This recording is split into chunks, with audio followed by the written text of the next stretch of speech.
Salut à tous, salut, bonjour, j'espère que vous allez bien. Ouais, j'ai pas fait d'étalonnage sur le bêtisier, j'ai pas fait grand chose dessus, on va dire. Je vais remettre ça. Je vais vous le lancer tout de suite. Salut à tous. Oula, doucement.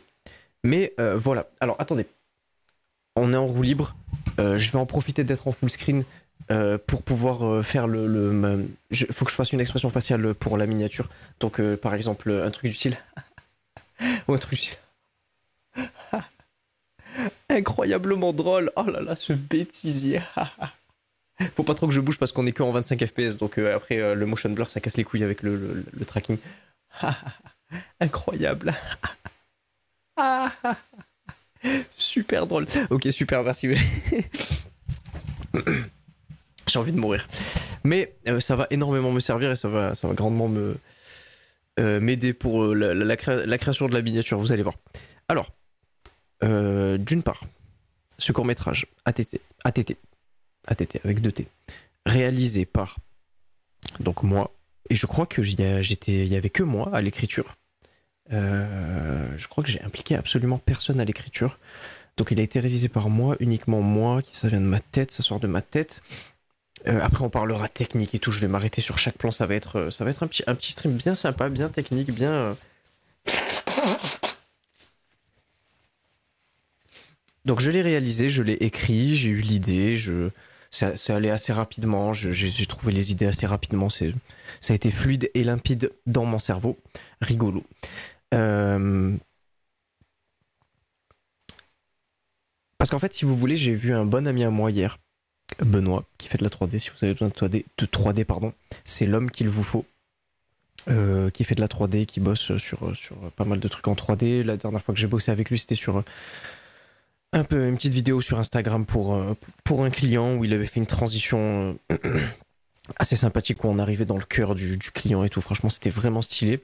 Donc vraiment, n'hésitez pas, Benoît Zenchirop sur les réseaux sociaux pour... si vous avez besoin d'un truc en 3D, vous lui envoyez un message et vous lui demandez. Et j'étais avec lui hier et il me dit mec, ton dernier court-métrage, vraiment, bon voilà, il me félicite pour mon dernier court-métrage et il me fait plein de compliments dessus et je le remercie, je lui fais des gros bisous. Mais il me dit une chose qui m'a fait vraiment plaisir. Et là, je sais pas si c'est par le prisme de notre amitié ou si il a été vraiment sincère avec moi. Peut-être que c'est des choses que tu sais, dans la vie, il y a des choses que tu sauras jamais. Mais ça m'a fait plaisir quand même.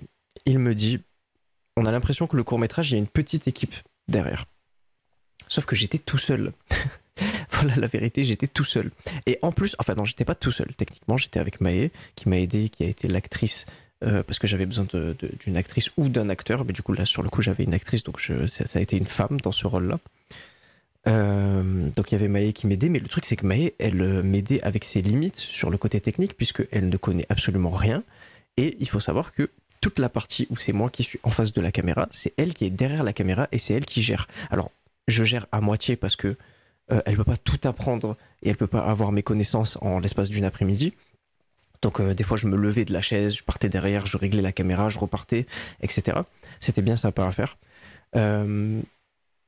Mais retenez juste que toute ma partie où vous me voyez en face de la caméra, la personne qui tient la caméra n'a jamais tenu de caméra de toute sa vie, je crois. Ouais, non, elle n'a jamais tenu de caméra toute sa vie. C'est pour ça que dans le bêtisier, je vais vous le mettre tout de suite, et on va le commencer. C'est pour ça que dans le bêtisier, j'ai le premier plan que j'ai mis, et je trouvais que c'était assez intéressant de mettre ce premier plan-là. C'est un plan où l'autofocus capote.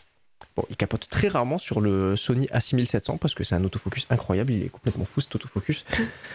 Là, il a capoté.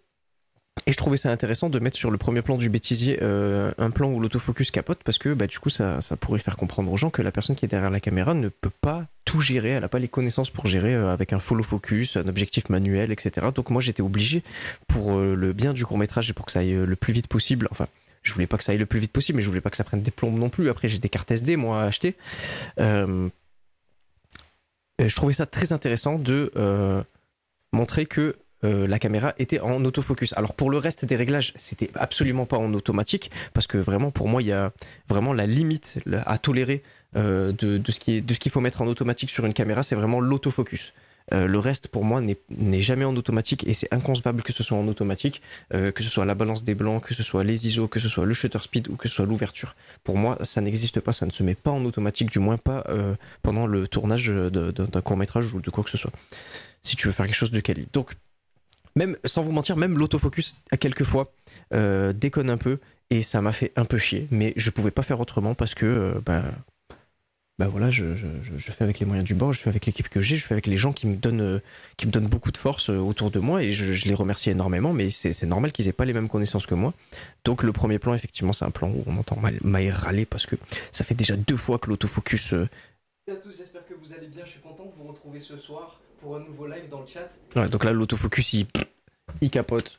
Putain, il a refait, mais pourquoi? Et là, on entend vraiment, c'est une femme qui devient un homme, vraiment, c'est une femme de comptoir, de bar qui s'énerve. Mais putain, mais pourquoi il l'a refait? il le fait? Alors là, c'est... Alors, il faut que je donne une explication à ça, parce que sinon ça va très mal... Ça va mal se passer. Nos 2 têtes en low poly, en pseudo 3D, là. C'est juste moi, je me suis fait un kiff, j'ai trouvé un site qui s'appelle 3D GIF Maker, où en fait tu peux mettre des PNJ et tu peux les transformer en vite fait low poly avec un petit peu de relief, un petit peu de 3D. Je trouvais ça super drôle que ça tourne comme ça en 360. Et voilà, c'est tout, il n'y a vraiment pas d'autre explication. Alors là, les plans ne sont pas étalonnés comme ceux... Putain, il y a ma grosse tête là, bon, c'est pas grave, je vais la laisser, je vais faire comme si je me parlais à moi-même. Alors les plans ne sont pas étalonnés comme ceux que vous allez voir dans le court-métrage.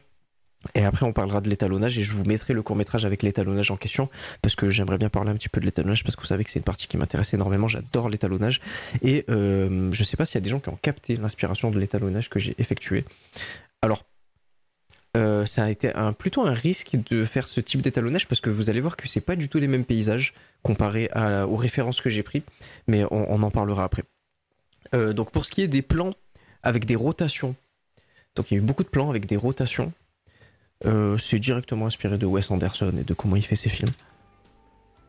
Voilà, c'est juste qu'en fait, il fallait que je sois bien centré et Maë, donc avec le joystick du gimbal, n'arrivait pas à gérer parce que du coup, elle n'a pas l'habitude d'utiliser ce joystick. Comparé à moi où je vais prendre le joystick, ça va être naturel tellement je l'ai utilisé. Je l'ai depuis 2017, mon gimbal, donc d'ailleurs, il faudrait que je change puisque les moteurs sont complètement pétés. Autant, je sais pas en fait, juste... Alors, petite précision, je sais pas si vous avez remarqué aussi, mais pour accentuer le côté ça dégringole de plus en plus, en mode au début tout est calme, c'est un stream normal, etc. J'ai réduit de plus en plus les focales. Ce qui fait qu'au début, dans les premiers plans, on est en focale, on est en 35 mm. Ensuite, sur d'autres plans, on est en 25 mm, 24 mm. Ensuite, sur d'autres plans, on est en... Si je vous dis pas de bêtises, on est en 20 mm. Et petit à petit, en fait, plus ça part en couille, plus je commence à m'énerver. J'ai tapé un truc. Ok, tout va bien. Plus ça part en couille, plus je commence à m'énerver. Et en fait, plus la focale se réduit et donne ce côté un petit peu distordu sur nos visages, en mode plus rien ne nous contrôle, que ce soit moi ou elle, puisque elle aussi, au bout d'un moment, finit par péter un boulard, parce qu'en fait, c'était vraiment la goutte qui a fait déborder le vase. Voilà. Donc pour le côté technique, donc au début c'est tourné au... donc là je crois que je suis en 35 mm, non je suis en 25 mm là, en 24 pardon. Réfléchis 2 secondes, pourquoi ça me saoule autant? Je me casse le cul à faire des concepts? Non, ça me saoule, je répète des phrases. Et en fait on était tellement dans une bonne ambiance de tournage que effectivement moi je suis un peu aigri man. Je me plains sur beaucoup de trucs, je râle sur beaucoup de trucs, j'essaie de corriger un petit peu mon vocabulaire qui est des fois un petit peu très insultant, genre je lâche beaucoup de fils de pute, va te faire enculer, etc. etc. Et là on était tellement dans une bonne synergie de tournage que je trouvais ça hyper compliqué de commencer à m'énerver et d'insulter quelqu'un littéralement qui n'existe pas. Je trouvais ça super dur. Et du coup, des fois, je mettais des pauses et je me disais putain, non, là, c'est un peu trop. Mais en fait, non, fallait y aller. Et je trouve même que j'y suis pas allé assez fort. Ouais. Le mec ultra violent, ça grand. Ok, vas-y. L'enfer, faut que je gêne de baiser, c'est bon, j'ai compris. Ça fait 20 minutes, on joue et je joue pas. Non, ouais, effectivement, ça veut rien dire. Ça fait 20 minutes que le jeu a commencé, je joue pas. J'appuie sur le bouton A. Arrêtez de me dire que c'est le jeu qui a bercé votre enfance, vous avez eu une enfance de fils de pute. Ah ouais. Alors là, c'est le... je l'avais calculé avant, je savais que j'allais faire ça parce que avant ce fils de pute, il n'y a pas une insulte et il n'y a pas un truc qui dépasse les bornes, qui dépasse les limites. Et je voulais que ce fils de pute, tu vois, il déclenche un truc qui change complètement drastiquement le côté du court-métrage. Voilà, on a l'impression qu'on passe à un autre court-métrage. Et ça a bien marché puisque j'ai eu des retours sur ce fameux fils de pute, le légendaire fils de pute, numéro 10. C'est votre enfance, vous avez eu une enfance de fils de pute. Ouais, donc moi au court-métrage, si vous regardez, ça coupe et ça passe directement au plan de Maë qui réagit à ce que je viens de dire. Mais ouais, j'ai pas pu tenir, c'était extrêmement drôle de lâcher des trucs comme ça. En plus, j'étais full impro, ouais, j'étais vraiment full impro. Reste là, Alors ça... reste là,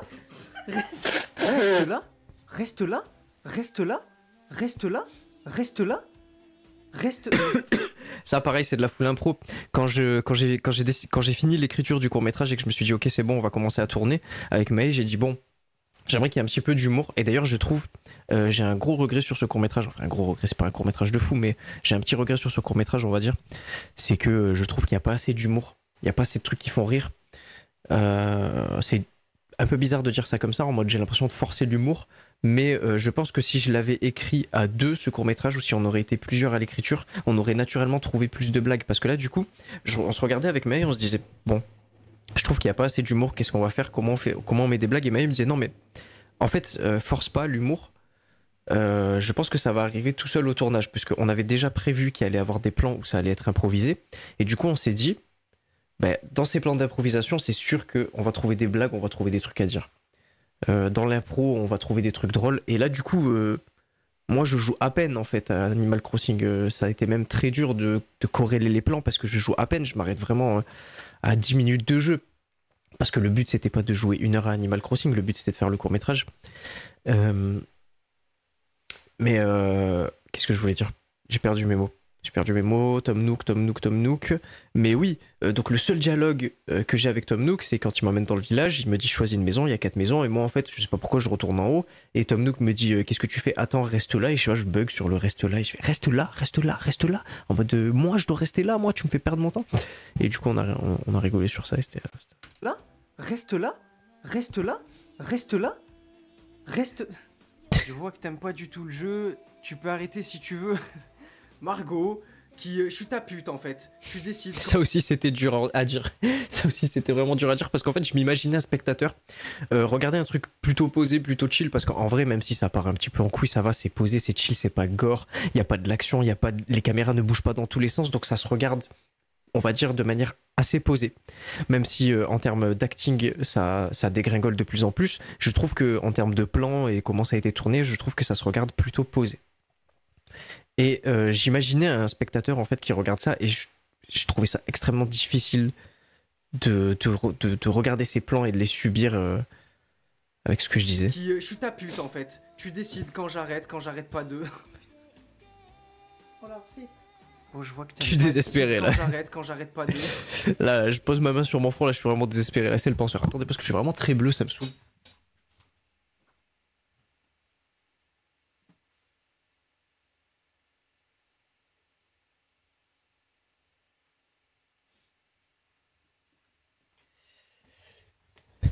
Ouais, voilà, putain, sympa, je suis un peu moins bleu. Parce que là, du coup, j'en ai profité, vu que c'est un live matinal, j'ai à peine ouvert les rideaux, j'ai essayé de faire un petit truc de diffusion, comme ça, au moins, je mets pas les lights et tout. Ça fait du bien, des fois, de pas avoir...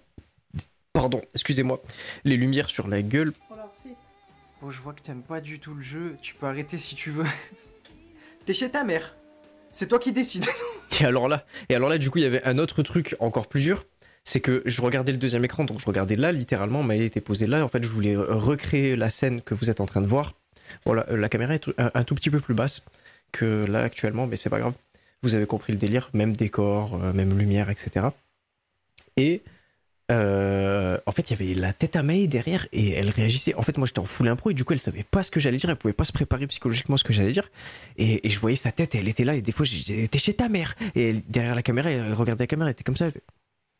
Et du coup, c'était ultra drôle. Elle avait une tête de mie derrière la caméra, c'était hyper drôle. J'ai vu ta tête. Désolé. Ok, on va faire. S'il vous plaît, quelle enfance ça a bercé à part une enfance de merde? Alors, autre petit regret, c'est que là, du coup, voilà, on passe sur du grand angle. Là. On passe sur du grand angle, je crois qu'on est sur du 11 mm, donc c'est très très très fisheye, c'est très déformé, c'est très... voilà, donc là, on est très proche du visage, et en fait, autre petit regret, c'est que je trouve que j'ai pas trouvé assez de plans originaux.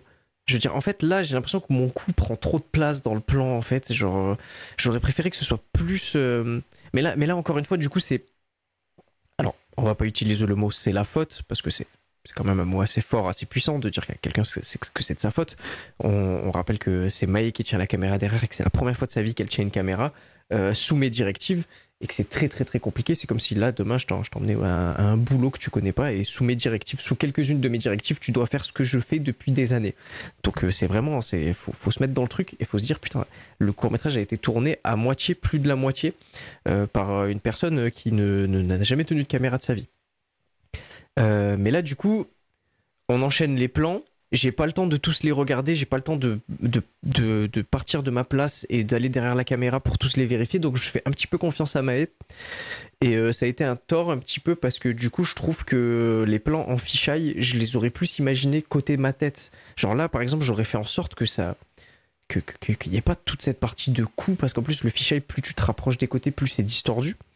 J'aurais fait en sorte qu'il n'y ait pas toute cette partie avec le cou, et plus ma tête en fait en centre, bien déformé, tu vois ce que ça fait avec un effet fisheye sur un visage, ça donne un truc un petit peu dérangeant, genre la vallée de l'étrange. Qui crée des post-traumas. Attends. Non, c'était bien, dommage. Et ça a bercé l'enfance de qui, à part d'un putain d'enfant avec des pétés. Vous avez compris? Voilà, là, en fait, voilà, c'est exactement ça que j'imaginais de l'autre côté. Donc là, elle a super bien filmé de ce côté-là. Vous voyez, ça déforme tout. J'ai mon nez, on dirait qu'il fait 12 mètres. Et ça c'est vraiment une esthétique que je voulais absolument. Soumis ma scène, excusez-moi, c'était assez important. Il y a des épreuves qui sont en train d'être réalisées et fallait que j'envoie quelques fiches. Ça va, Nesquik? Il y a le lapin qui monte derrière moi. Bientôt, il sera sur mon épaule. Pikachu. Je coupe le son et on continue. Donc oui, voilà. Donc là, on a pour moi un plan raté et on a la même chose réussie de l'autre côté. Voilà. Dans le plan d'après, c'est exactement ce que j'imaginais de l'autre côté. Vous avez compris d'un putain d'enfant avec des pétés. Vous avez raison, c'est entièrement. En fait, vous savez quoi? Je rigole, c'est nerveux en fait. Il est incroyable celui-là. Ok. Alors, parce qu'après là, il n'y a plus de plan de mon côté, donc on va s'arrêter sur ma belle tête bien ovale, bien déformée en fisheye. Alors, je voulais vous parler d'un truc, parce que je suis assez surpris en fait en regardant le bêtisier, parce que du coup là il est pas étalonné, rien du tout, il est presque en log. J'ai vite fait mis une lutte pour que ce soit regardable, parce qu'en log c'est vraiment gris. Et en fait, je suis assez surpris des objectifs que j'ai utilisés, puisque j'ai utilisé des objectifs ultra bas de gamme. Faut savoir que ce 11 mm là je l'ai payé, je crois 200 €, quelque chose comme ça. Sur Amazon, d'une marque que je ne connaissais absolument pas. C'était l'équivalent du 11 mm de chez Sony en F4, je crois qu'il ouvre un F4, qui coûte une blinde, il coûte genre 500 balles, 500, 600 balles. Et celui que j'ai acheté coûte carrément plus de la moitié, il coûte moins de la moitié, pardon.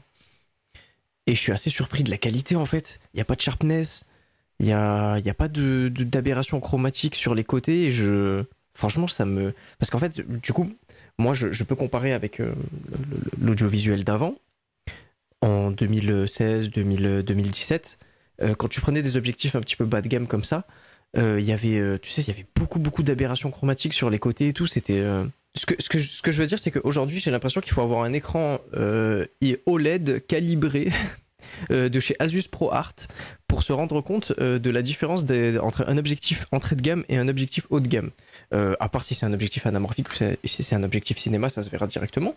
Mais en tout cas, nous, à notre niveau, en tant qu'amateurs qui font des courts-métrages, etc., avec des caméras entrée de gamme, des objectifs entrée voire milieu de gamme, des caméras milieu de gamme plutôt, c'est plutôt une caméra milieu de gamme, je trouve que c'est bien puisque les différences se resserrent et du coup tu peux littéralement faire des trucs super stylés, avoir des super belles images, pas déformées, sans aberration chromatique, avec des objectifs que t'as payé moitié prix en fait que Sony, parce que Sony c'est ultra cher, faut dire ce qui est vraiment Sony. Ils font des matériaux avec une qualité incroyable, avec des fonctionnalités incroyables. Je veux dire, Sony, quand ils arrivent avec les pleins formats, la nouvelle série des Sony Alpha, Alpha 7, Alpha 7.1, Alpha 7.2, Alpha 7.3, quand ils arrivent avec ça, avec ces boîtiers plein format et tout, avec une montée en ISO incroyable, ils sont révolutionnaires, mais c'est hyper cher. C'est hyper cher. Genre, je veux dire, si tu veux équiper ton parc optique avec genre des Sony G Master, par exemple, il faut vendre ta maison. T'as pas d'autre choix. Vous avez raison, c'est entièrement... En fait, vous savez quoi? Je rigole, c'est nerveux en fait. Il est incroyable celui-là. Alors, donc là on a fini toute ma partie. Et en fait, donc 2 lieux de tournage différents, donc 2 endroits différents. La deuxième partie, donc où c'est Maë qui joue dans sa chambre, a été un petit peu plus compliqué à tourner. Il y avait du monde dans la maison, on n'était pas tout seul, c'était assez compliqué. Moi de mon côté, j'ai pété un boulard. On m'a pas dérangé de toute la journée. Et le moment où on avait 2-3 heures pour tourner, mon téléphone il arrêtait pas de sonner, on faisait que de m'appeler, c'était un enfer. Donc il n'y a pas de bêtisier, littéralement. Hein. Tout le monde tirait la gueule, il n'y a pas de bêtisier, ça me cassait les couilles. Les batteries des lumières, des caméras, elles descendaient à vue d'œil, j'avais jamais le temps. C'était horrible, c'était horrible. Le côté de Maë, c'était horrible. Et franchement, je suis vraiment dégoûté parce que on s'était tellement bien amusé de mon côté. Il y avait tellement une bonne synergie, une bonne ambiance que, en fait, j'étais grave dégoûté pour elle, surtout. Je me dis, putain. Parce que là franchement, vous savez que. Petite anecdote, le tout dernier plan, donc le travelling arrière où on voit qu'elle est morte, ma lumière avait 1%. C'est-à-dire que c'était soit ce plan, soit rien. On ne pouvait pas retourner le plan. Ma lumière avait 1%, mes batteries externes étaient toutes épuisées, et les chargeurs qu'on avait à disposition n'étaient pas du tout des chargeurs rapides, ça veut dire que j'aurais mis ma lumière en charge, on aurait attendu des plombes et des plombes juste pour faire un plan. Donc c'était très drôle, on a épuisé la lumière de 100 plutôt à 0, en décroissant. Voilà. Le dernier plan, il y avait 1% de batterie sur la lumière. Donc voilà pour ça, donc il y a beaucoup moins de bêtisiers de ce côté, mais par contre le dernier plan, celui-là on l'a pas coupé en fait, on l'a fait d'une traite, et c'est moi qui ai coupé les parties, qui ai pris les meilleures parties au montage. Le dernier plan où elle pleure, celui-là, j'étais mort de rire, j'étais pété de rire, j'étais PTSD, j'étais pété. La démo de Silent Hill qui n'est jamais sortie, et c'est bien dommage puisque ça vendait du rêve. J'étais pété, j'étais mort, d'accord. Vous allez entendre un action asthmatique de ma part alors que j'ai pas d'asthme.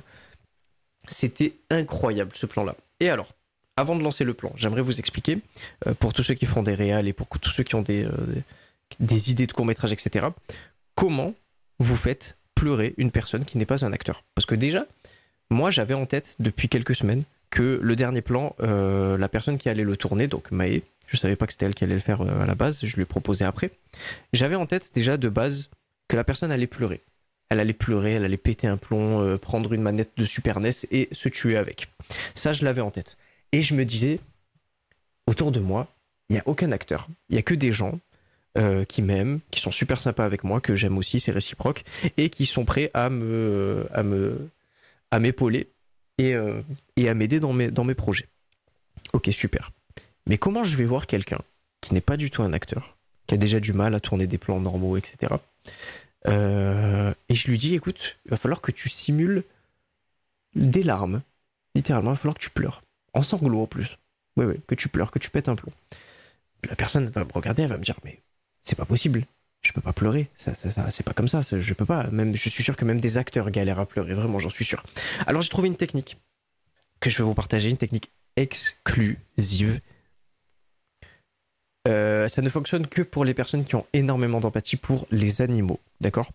Vous allez sur YouTube et vous tapez court-métrage animation de lapin. Et vous allez forcément tomber sur ce court-métrage d'un lapin, en fait, En fait, c'est un court-métrage sur un lapin qui est déformé, qui a des problèmes sur les yeux et tout, à la rétine. Et en fait, c'est un court-métrage pour dénoncer les tests des produits esthétiques, etc., que vous mettez vous sur la peau. Et en fait, ces produits, on les teste en grande quantité et vraiment, c'est des monstres, c'est monstrueux ce qu'on leur fait aux animaux, les pauvres. On les teste sur les animaux, dans leurs yeux, dans leurs oreilles. On les brûle littéralement premier degré en fait avec ces produits-là. Et c'est un court-métrage qui dénonce ces abus sur les animaux à cause des tests des produits cosmétiques et autres, parce que je suis sûr qu'on teste pas que des produits cosmétiques sur les animaux et c'est ça qui est horrible. Alors aujourd'hui ils ont trouvé des techniques, les marques, puisque de toute façon les grandes marques sont tous vraiment des gros enculés. Aujourd'hui ils ont fait croire qu'en Union Européenne ça s'était un petit peu régulé, etc. Mais rien ne les empêche d'envoyer leurs produits par exemple en Chine où ils en ont encore absolument rien à foutre. Chine c'est business to business. Et là-bas, c'est testé sur des animaux et puis les produits reviennent. Et dès que les produits sont bons, ils sont testés et on voit que c'est pas dangereux pour nous. Ils sont vendus en France, ce qui est horrible. D'ailleurs, à un moment dans ma vie, petit aparté, petite parenthèse, je me suis dit, écoute, lutte un petit peu contre ça parce que ça fait vraiment chier. Moi, personnellement, ça me fait vraiment chier qu'il y ait des animaux qui sont enfermés H24 dans des laboratoires et qui prennent dans la gueule. C'est comme si moi, je t'enfermais et tous les jours, je venais, je te tabassais pour rien. C'est un enfer, genre c'est de la torture, c'est un meurtre à petit feu.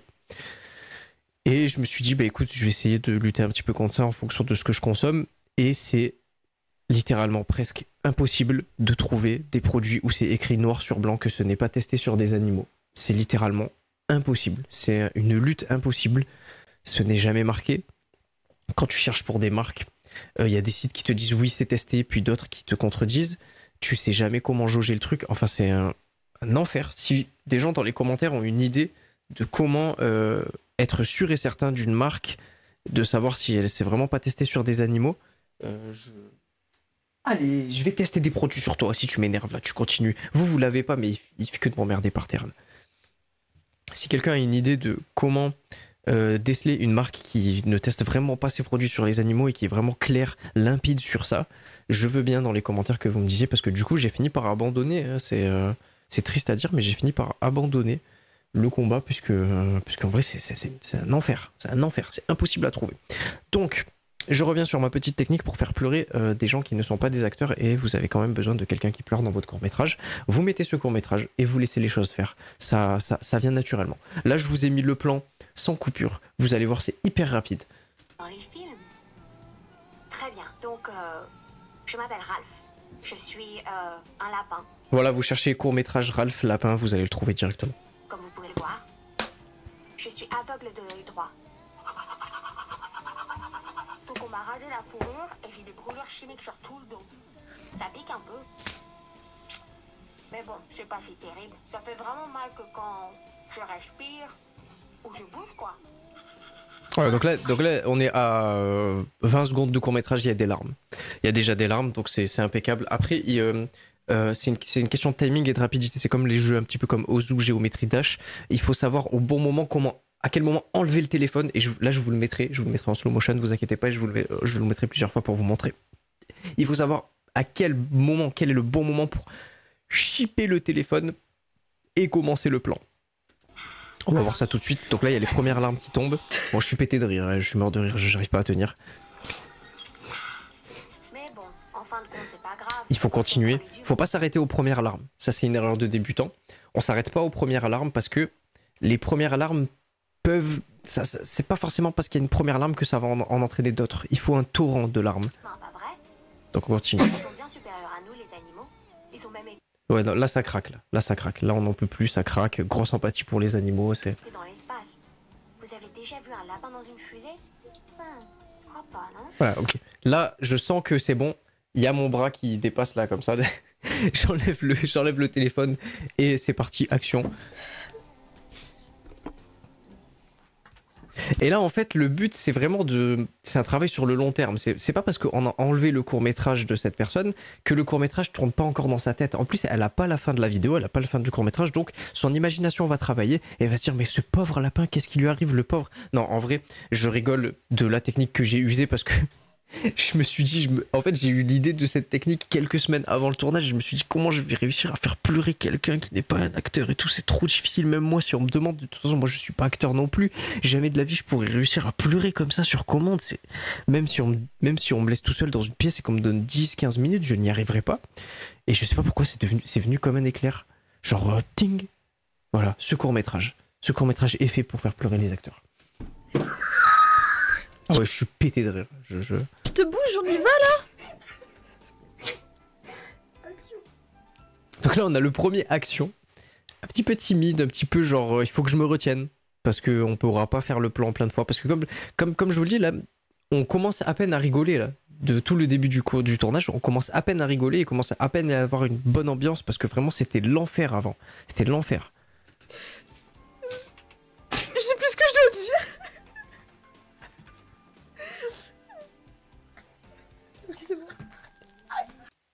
Et là, écoutez bien, tendez bien l'oreille, vous allez entendre une action d'un mec, je crois que c'est son... T'as l'impression que c'est ses derniers mots.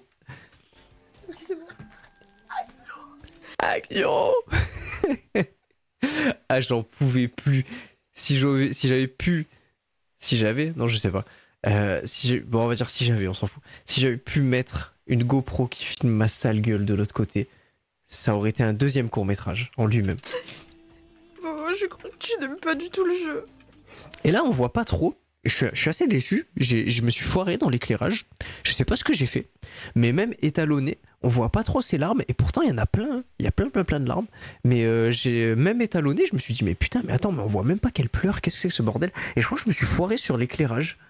J'aurais dû moins éclairer son visage. Et j'aurais dû peut-être plus faire basculer l'éclairage derrière pour avoir une sorte de backlight. Mais en même temps, frontlight. Je sais pas, peut-être que c'est trop éclairé. Et là, c'était insoutenable. Là. Oh, c'est trop dur. Oh, c'est trop dur. Oh, j'ai trop. Ok. Ah putain, je pensais pas que ça allait finir comme ça. Regardez. Hop là. Donc effectivement, ce bêtisier, pour moi, il est un peu trop just pour le mettre sur les réseaux sociaux. Voilà.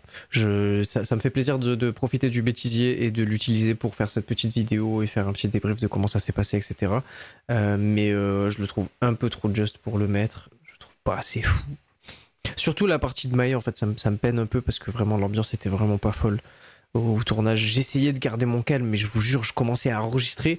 Au moment où je commençais à enregistrer, j'avais des appels, mais pas des appels que je pouvais ignorer ou mettre mon téléphone en silencieux. En fait, j'avais des appels de mon père, par exemple, alors que mon père m'appelle jamais. Tu vois, je me dis, peut-être que mon père il a besoin de moi à ce moment-là et je suis obligé de répondre. Donc, on débrief un petit peu sur le court-métrage, on débrief un petit peu. Putain, j'arrive plus à parler, c'est terrible. Non, en fait, je voulais débriefer sur le court-métrage final, voilà. Donc effectivement, vous voyez, c'est pas du tout le même éclairage, c'est pas du tout le même étalonnage. Et alors, donc pause. Je vais vous parler un petit peu de l'étalonnage parce que j'adore l'étalonnage. Putain, qu'est-ce que j'aime ça. Oh là là, je me suis régalé à étalonner. Alors au départ, je voulais partir sur un étalonnage classique, basique. Et je me suis dit non, fais-toi chier un peu. Et je me suis fait chier. Je me suis vraiment fait chier. Et récemment, donc, beaucoup d'inspiration dans ce court-métrage sur quelques plans. Je vais vous les mettre, les plans en question. Beaucoup d'inspiration de Wes Anderson. Comme par exemple ce plan-là. En chat pour un nouveau live. Et comme tous les vendredis soirs, on va tester un jeu que vous m'avez proposé. Alors, rien de compliqué hein, sur ce plan vraiment. Donc on s'était mis d'accord avant, je savais que j'allais faire ce zoom. Et en fait, plus personne ne bouge. La caméra avance. Et dès que la caméra a fini son travelling, dès que la caméra est positionnée à son point B, donc elle avance d'un point A à un point B, je reprends mes mouvements et en fait ça fait comme si le temps s'était arrêté. Et ouais, ça donne un effet un petit peu particulier. Mais ça, pareil, ça, moi, si c'est moi qui tiens la caméra, il n'y a pas de souci. Je sais comment tenir la caméra, je sais comment cadrer à ce moment-là. Mais il y en a eu plein des plans comme ça parce que du coup Maë elle y arrivait pas, la pauvre, elle avançait et en fait ma tête elle finissait à la moitié elle était pas cadrée du tout ou alors elle était trop à gauche, trop à droite et après au montage j'ai juste fait une stabilisation, un tracking planaire de ma grosse tête et en fait ça reste ma tête reste centrée. Hop là. Donc beaucoup d'inspiration de Wes Anderson parce que Très récemment, j'ai vu un de ces films qui m'a vraiment, vraiment beaucoup plu. Alors, il n'y a pas de. C'est un Yes Life, le film, il n'y a pas de. C'est pas un truc de ouf, mais il est vraiment, vraiment bien. Ça faisait très longtemps que j'avais pas vu un bon film qui était sorti récemment. Il est sorti en 2023. C'est Asteroid City que je vous conseille. Je vous conseille d'aller voir Asteroid City parce que c'est vraiment, vraiment, vraiment un bon film. Alors, il va pas te péter le crâne. Comme je vous ai dit tout à l'heure, c'est un Yes Life. Sans vous spoiler, je vais essayer de pas trop vous spoiler. Mais la façon dont c'est tourné, les acteurs, etc., en fait, tu sens que c'est des mecs qui aiment le cinéma et qui se sont fait kiffer. Voilà. Et rien que de sentir ça à travers le film, oh, ça fait du bien à regarder. Oh là là, parce qu'il y en a des dômes en ce moment au cinéma et c'est vraiment chiant. Parce que moi, j'aimerais beaucoup plus aller au cinéma et j'y vais pas parce que je sais qu'il y a plein de dubs. Et du coup, donc on a par exemple... tac, tac, tac, tac, tac, tac. Il est où le plan Merde. Je l'ai passé. Le plan Kéké le Kiki, là. Bah, ah, voilà, il est là. On a par exemple ce plan-là avec une rotation directement inspirée de Asteroid City et de Wes Anderson. C'est des plans qu'il adore faire.